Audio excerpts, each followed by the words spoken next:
Donc, aujourd'hui, on est en Champagne pour faire ce qu'on appelle communément une sortie de grange. On va récupérer un taxi qui est arrêté depuis, on va dire, 8 ou 10 ans. Un taxi plus récent que ce qu'on fait d'habitude, un TX4, qui a la particularité d'avoir le volant à gauche. D'habitude, on ne fait pas les TX4 parce qu'on ne les connaît pas bien.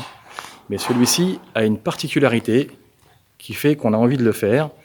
Et on vous dira après de quoi il retourne. Voilà. Donc, voici la suite de notre promenade en Champagne hier. Comme vous l'avez vu, on a ramené un TX4 qui était dans une grange depuis quelques années. Normalement, on ne fait pas les TX4 parce qu'on ne les connaît pas, on les a jamais bien étudiés. Et comme il y en a assez peu en France, c'est vrai qu'on ne s'est pas donné la peine de bien comprendre leur fonctionnement et leurs particularités. Cependant, ce taxi est assez particulier parce que ce taxi était utilisé par David Lee, qui a fondé Octobus, pour ceux qui connaissent. David Lee, pour ceux qui ne connaissent pas, était l'importateur des taxis anglais et c'est la personne en France qui pouvait vous fournir des conformités afin d'obtenir des plaques françaises.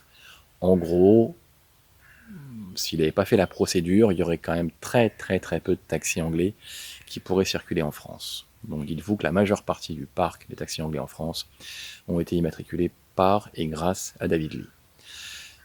On le connaissait évidemment très bien, donc du coup, on s'est dit que c'était une bonne chose de remettre cette voiture sur la route, parce que c'est son fils qui nous a demandé de le faire. Il n'y a normalement pas un travail énorme, la voiture n'a pas roulé depuis 7 ans ou 8 ans, on ne sait pas trop.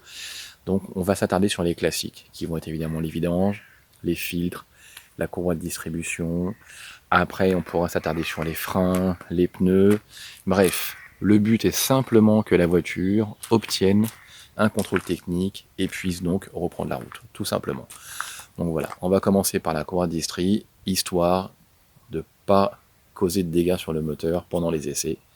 Et évidemment, on vous tiendra informé au fur et à mesure.